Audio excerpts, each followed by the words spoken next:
What's up, my wizards? It's Dev, SBMTG down there. We like magic, and yes, I am here. Here I am. I've got, over the last 24 hours, I have gotten literally hundreds of different emails and Twitter notifications and comments on other videos and stuff asking me how I feel about the news. And if you haven't heard the news, that's why I'm wearing this Christmas shirt, because that's what it feels like to me Christmas morning, because Felidar Guardian, ladies and gentlemen, is banned in Standard. The professor asked me on Twitter, you for or against it? And I was like, definitely for. 1,000 times 4. I really couldn't be happier about this, you guys. And I know that a lot of people are questioning the decision, and more people are questioning how the decision was made, how things came about, why it had to get to this point before it happened. Maybe they banned the wrong card. They should have banned Saheeli Rai because the interactions with Felidar Guardian are a lot more fun and cool and all that. You know, Panharmonicon, Felidar Guardian looks hilarious and all. I mean, there's a lot of different, side-eye that you could throw at this decision and the timing of it, the mechanics of it, exactly why it happened and how. But honestly, I just want to talk about the effect of it. I don't really care how it came about at all. I just care that it did happen and we can finally play this game again. I keep thinking about that scene from The Lion King, Felidar Guardian's just hanging off a cliff and Scar's long live the king, and he just throws him off. I'm super happy about this because, I think it opens up, 20 decks. No joke. We have no idea what's going to happen. We all have to start back at square one. We've been brewing for 3 weeks at the very least now. And, we've been getting results and trying to figure out what beats combo and all that while still being able to have a good game against Mardu. And there's just so much that's gone into the brewing process that now we throw out the window. And honestly, I know that sounds like a pain in the butt, but I, again, couldn't be happier. It sucks having to build decks with built-in answer. I guess we're going to 2-of Manglehorn. We're going to 3-of Shock in the main deck because of the stupid combo. We don't have to do that anymore, and we can play 5-drops. We can play Planeswalkers not named Gideon. That's going to be really sweet too. So I think there's a bunch of individual cards that get way better. Every copy of Nissa, every printing of Nissa currently standard playable just got better. Same thing with Liliana. Both Lilianas just got way better, so Gideon even gets a little better, and that's kind of scary, but, at least we don't have to worry about dying on turn 4 anymore. And I actually think the format is even more open than, just the effect of banning Guardian, because if you haven't been up to speed here, on MTGO so far, the league results have been such that Mardu Vehicles is almost out of the format. It's been showing up. It's been showing up, but there are an awful lot of built-in answers in Amonkhet for Mardu Vehicles, and it's not been the Force. And part of that may have been Saheeli combo being such a presence and getting a couple of good pieces from Amonkhet, but Mardu Vehicles got a lot of hate on it in Amonkhet, and it didn't really pick up a whole lot of pieces from that set either. So Mardu Vehicles is looking much weaker now, which is another way the format opens up. It's just really exciting to know that we've nerfed one of the most powerful decks in the format, banned the most oppressive deck in the format, and now anything is possible. So the bulk of this video is going to be dedicated to talking about all the different decks that people are at least going to be testing. I'm not sure how many of these have a shot or how many are going to be the best deck in the format or anything, but there's a lot of decks to cover, so let me run through all of these really quick. I'm all smiles. I don't know if you can tell, but I'm just giddy right now. But I also don't care if you can see the notebook. I've got a lot of thoughts to process, which is, I don't know, my power was out most of the day. It actually went out while I was recording this video the first time, and Logitech didn't save any of that, so here I am recording it again at 10 o'clock at night because my power has been out for hours and hours at this point. So, but here I am, and I've used that time to try to collect my thoughts as much as possible. But if you can't tell by the first 3 or 4 minutes of this video here, maybe even 5 at this point, I don't know how long I've been talking, but if you can't tell, my thoughts aren't quite collected because I am incredibly excited about this. And all I've been thinking about for the last 24 hours is what to do now. So this is basically my thoughts. Well, with the 2 most oppressive decks sort of out of the format, one of them banned outright at least, we now get to play every kind of deck. When you think about it, there are aggro decks available that we weren't playing before. There are mid-range decks, a butt ton of them. There's bukus of good mid-range decks out there that just play value stuff and good planeswalkers, good creatures. There's a lot of ways to play that deck right now. Just mid-range could be a very strong strategy. And control decks they seem extremely viable to me. What's up, Julie? What's up? This is a cat that I love. You'll never be banned, Julie. But, in combo, ironically, could also be viable, but fair combo decks that kill you on like turn 5 or 6. Or 6 mostly. There's Paradox Engine decks. There's New Perspectives as well. And both of those decks can kill you, and in really fun and exciting ways. But it takes them a fair amount of time. Enough time to where you can actually beat them. And you can tap out against them and stuff. So those are fair combo decks, but I think they could be viable. I want to start by talking about what aggro decks I really like right now. And yeah, Mardu Vehicles is still a deck. Can't get around that. Mardu Vehicles is still a deck, and as far as the Pro Tour goes, I wouldn't be surprised to see Mardu Vehicles represented somewhat heavily, just because it's such a well-established deck. It is entirely tuned. At this point, it's a known evil, and the people that are playing it have been playing it for long enough to know the ins and outs of the deck 100%. So a well-established deck like that is probably not going to go anywhere for the first month or so of the format. But don't be surprised if you see it at the Pro Tour, because there's a lot of rogue brews out there, because pretty much everything besides Mardu Vehicles at this point is classified as a rogue brew, more or less. So, I wouldn't be surprised to see it heavily represented for the first few weeks of the format at the very least. Mardu Vehicles is still a deck. There's other aggro decks that people have been on about for the last few weeks here. A lot of people are excited about a red-white humans deck that looks really, really fast, so look out for that. And there's also Always Watching variants. There's Boros Always Watching and Naya Always Watching as well. And Always Watching is now a lot more safe to play and tap out for on turn 3. You can do that more successfully now, and you can play Glorybringer with more success. And Glorybringer was a card that was already seeing a fair amount of at least testing, and I've seen a lot of good remarks about Glorybringer so far, and I've liked it too. So Glorybringer is even more playable than it once was at this point. And by the way, they didn't ban Saheeli, so you can still go like Saheeli into Glorybringer, copy Glorybringer, deal a butt ton of damage. So you can still, that trick is still up your sleeve. That's if you want to go Jeskai and use Saheeli. But in the Naya version of the deck, you've got Samut, which is again playable now. 5-mana creatures are a little bit more playable at this point, at least on the surface. We'll get to talking about that a little bit later when I get into other deck types here, but for the most part, Always Watching does look like an interesting deck. Glorybound Initiate into Always Watching, a 5/5 lifelinker.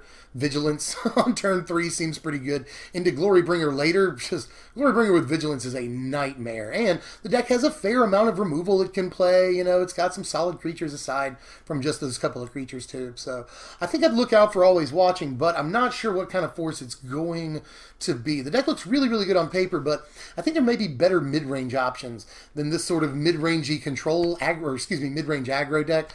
We'll have to wait and see. It does look strong though. There's also a mono-red aggro deck that plays sort of like a Delver deck. People are calling it mono-red Delver. It plays like Soulscar Mage and Flameblade Adept. Sometimes it plays a couple other creatures like the Blood Rage Minotaur, Blood Rage Brawler. That's what he's called. And it'll play like Tormenting Voice, Cathartic Reunion, a couple other cards. It'll play Shocks, Magma Sprays, just everything at 1 and 2, Incendiary Flow, Harness Lightning, stuff like that. And it'll just look to wither your creatures away with Soulscar Mage. You'll cycle stuff away or discard cards with Tormenting Voice, Cathartic Reunion, Lightning Axes in the deck.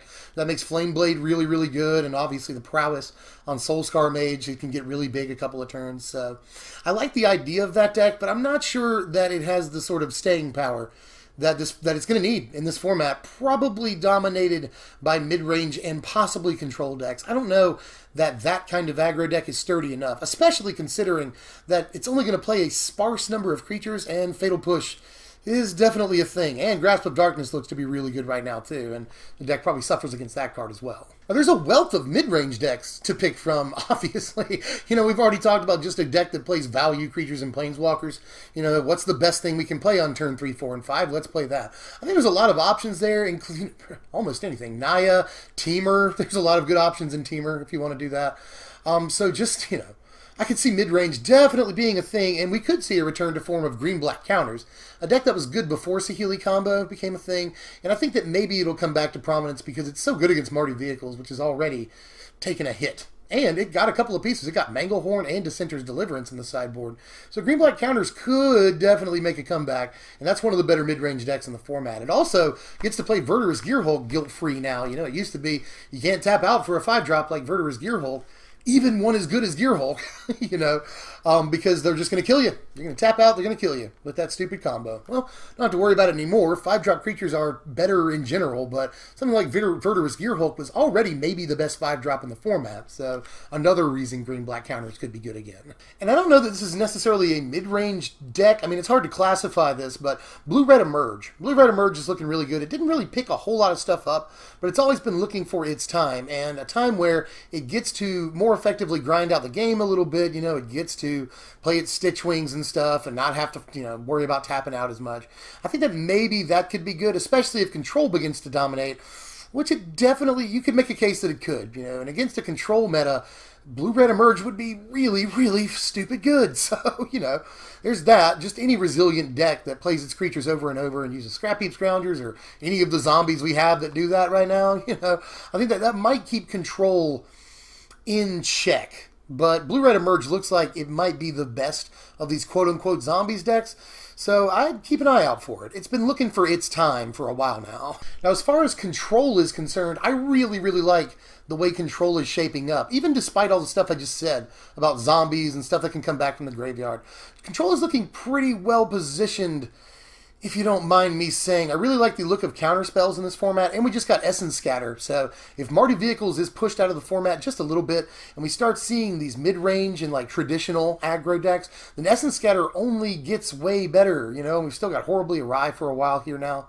So I'm liking the way things are looking, and Negate is still decent, because if you do run across Marty Vehicles, you know, it counters all the artifacts in that deck. So, but Negate, depends, you know. I think we'll see more 4 and 5 and 6 even drop creatures. So Negate sort of loses a little bit of value. Maybe we'll go from 3 copies to 2 copies in these control decks. But as far as what decks we actually end up playing, because there's so many different ways to play control, I definitely see blue and black as being a good base, because, you know, you get all of blue's counterspells, including Censor, and Censor is really freaking good against the aggro especially, and especially on the play. It's just unbelievably fantastic. So just blue gets, you know, control gets some more pieces in this set. It also gets Pull from Tomorrow, which is just really dope. Like, Pull from Tomorrow is a fantastic card. So control gets some stuff from Amonkhet. But also, you know, in black we get Fatal Push and we get Grasp of Darkness. Already talked about those could be really good against aggro. But then it's just all a matter of where you go from there, you know. In blue, you obviously play Torrential Gearhulk. You'll play Disallow, possibly Void Shatter. You'll definitely play all 4 Censors, I think. But then, what color do you add? Do you just go straight up blue-black, you know? As far as blue-white control, I don't think the removal's there. Cast Out is okay. But Cast Out was really good against the Healy combo if you were on the play. Not anymore necessarily, but Cast Out still looks like premium removal, and in a format where Planeswalkers are really important, which we might be moving into here, then Cast Out is even better. So blue-white control looks okay, perhaps Esper control, because that also opens you up to Anguished Unmaking, which is looking decent too. But if you go with Grixis control, perhaps, then you get Magma Spray. And Magma Spray is an insanely good weapon, especially combined with a card like Censor.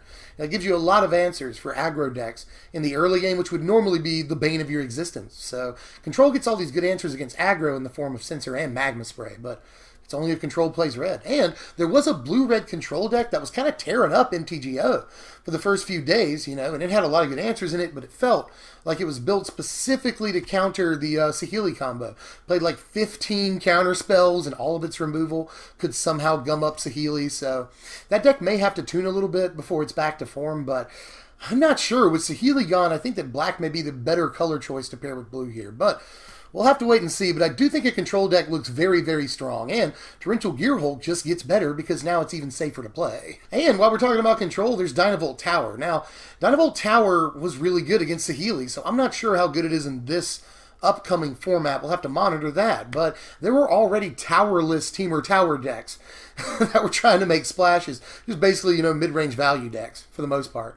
And again, those could be a thing. Those mid-range value decks could definitely be a thing, but as far as the Pro Tour and the first few weeks of the format, I'm not sure. If I had to guess, I'd say that an established deck like Mardu would still try and take its place at the top, or maybe in the middle of the top tier.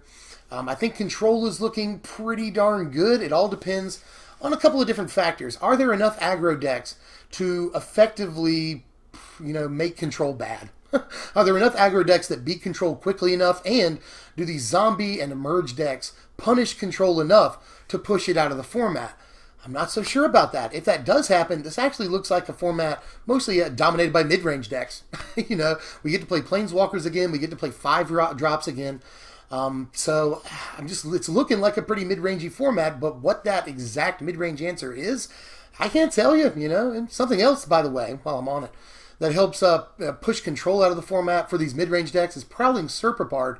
Although Prowling Serpapard can still be targeted by removal, so I'm not really sure how good of an answer that is. Sure, it can't be countered, but they can just grasp it at the end of your turn or something, you know.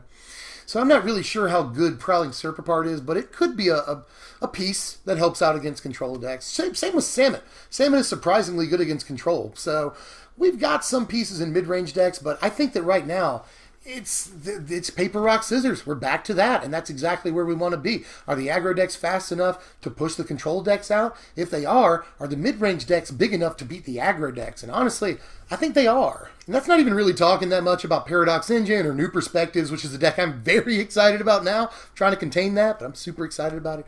Drake Haven could be a thing. Drake Haven, you know. Actually, before this announcement, I was working on it, about half edited.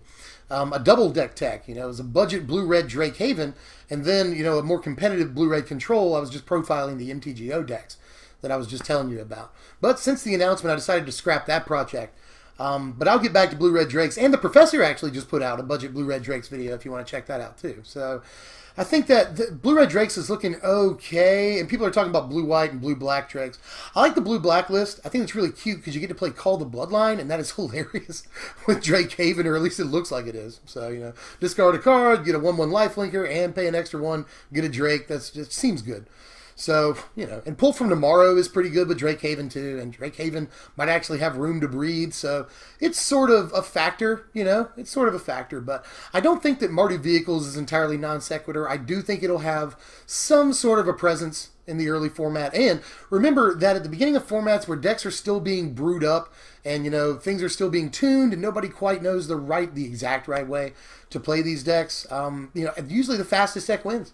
So an aggro deck may be the right call, or the green-red gods deck. I didn't even talk about that when I was talking about mid-range decks, but it's more of a mid-range aggro deck that kills you on, you know, turn 5. You know, it can pull off turn 4 wins, but it's kind of tough. But that deck is a value deck all day. It just plays the absolute best things every single turn that you could possibly play. And now it's open to like Tireless Tracker. That card gets way better now that the combo's out of the format, so that opens the deck up to a ridiculous card draw it didn't have, or felt like it couldn't play before at least. So I look out for green-red gods too, but point is, usually the fastest deck wins at the very beginning of formats. And even though this is one of the biggest standards we've ever seen, it feels like we're in a completely fresh, brand new format until the fall, when we'll get a couple of rotation sets. There are sets rotating. So, you know, until then, we've got, you know, basically 3 months, and it doesn't sound like, well, actually, until rotation, we've got about 6 months. And even that doesn't sound that long, but Saheeli Combo was only in Standard for like 2.5 months, and look what happened. So that just tells you how long a period of time that can be. So we've got a long way to go and a lot of things to figure out and a lot of brewing to do. So I'm going to get right on that. I'll be writing more or less all night. I'm trying to get out some kind of deck tech. I got a couple of things in reserve, but I got to, you know, finagle some things because the combo's not in the format. But that's the good kind of problem, like you want. So I want to kick a couple of deck techs out here. This should be Thursday night, Friday morning when this comes out. So look for one Saturday morning or Sunday morning, if I had to guess. There's going to be a deck tech soon, and I cannot wait to get to doing stuff. Seriously, there's like 20 some odd decks that we can play now. So let me know what you like down there in the comments, what you want to see the most, and what you think are the best decks in the format now that this is gone. You should also tell me how you feel about this decision. Did you just buy your Saheeli deck and now you're out a couple $100? I'm sorry if that happened, but I'm still in a good mood about it. I'm so sorry. I really am. I don't want you to waste money. But at the same time, we can all play this game again. And I am very, very happy about that. So let me know all your thoughts down there in the comments. Let's get a discussion going because there's a lot to talk about at this point. And I will see you guys later. If you enjoyed the content, please hit the like button. Helps me out a lot. Spread the video around by sharing it, both on YouTube and on Twitter, Facebook, all that stuff. You can follow me on Twitter at SBMTGDev. I'll have a lot to say in the coming weeks here, so make sure you do that. And sub and hit the bell for the notifications, because deck techs are going to be of prime importance for the first 3 weeks of the format here. So Got a lot of content coming out. Make sure you sub for all of it. I will see you cats later. I am Dev from... Actually, there are some cats we will not be seeing later, but I will see y'all later. I am Dev from SBMTG. Thanks for watching, my wizards.